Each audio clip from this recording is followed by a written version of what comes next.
What's your approach with gates or waveform edits on the kick, snare, and toms? On that first Korn record, there was a gate on the snare, but I think that was a mistake. I just didn't know what I was doing. It certainly didn't sound like that. It sounded great. No, it's crazy, but you know, it's all in the performance and the heart that Sure. that was exposed. You know, like it was just, you know, that's what people feel. And say with Joey's performance on the first Slipknot album, would you get rid of all the bleed on the toms with? Yeah, I think we did on the toms, but I like the bleed on the toms. Right. Like I feel something's missing if that is just gone. Sure. And you generally gate the kick and snare on your Slipknot? Not really. No. No. Okay. That we fixed. Didn't do that on the Slipknot album. Right. Yeah. And parallel compression, is that something that you favour? It bugs me. I think it's a cop out. Really? Just I think if you do the moves what you want to hear on the drums and not be lazy about it and just do moves. Yeah. You know, then it'll be so much better. And I think it's more timeless to just not go, oh, let's make a compression stereo track of the drums. And I think that's a lazy approach for mixers. Do you really look at automation to keep the drums where they need to be? Well, the Slipknot album, it was basically the last one we did this way, but that was mixed by hand, no automation.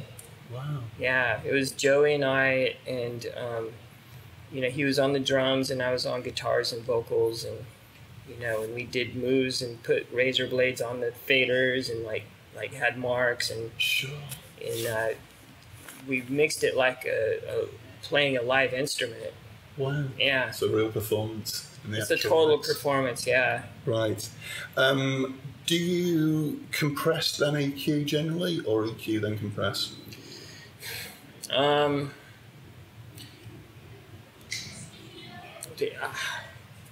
I guess EQ first.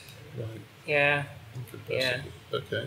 When it comes to vocal compression, I have this compressor that I bought from Indigo Ranch. It's like this modded out 251 mic, and then this UA 176 original, like from '63, I think. And, Right.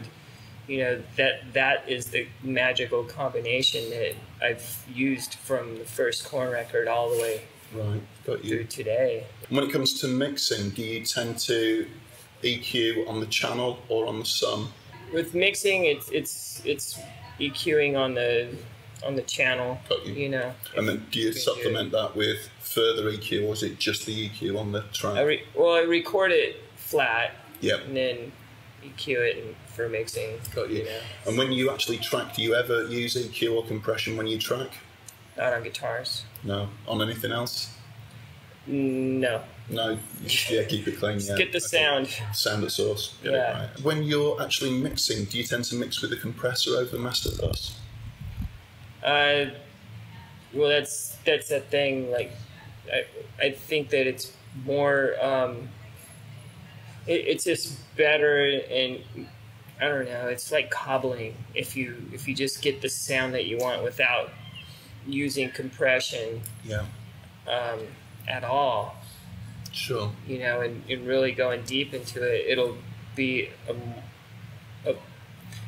more heartfelt mix, I think. Yeah. But I mean, people's ears are tuned to the compression across the top, and you know, it's the Andy Wallace thing. And, Sure. but yeah, I learned a lot from him. He would do little baby moves at a time. He'd have each track compressed.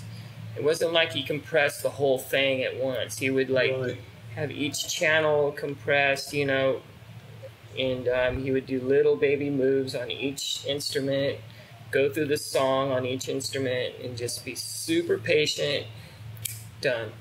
And it was just great. So relying on automation rather than compression. Yeah, he would compress a bit, but then he would do those little moves, and it was always real. I was really impressed with his patience and coolness about it. Move on to talking about the debut Slipknot album and Sepultura roots.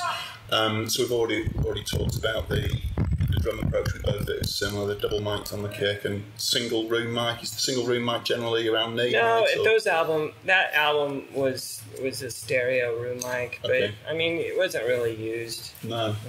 Okay. And on both of them used a space pair. And quite wide, like the kit that we saw downstairs. Yeah.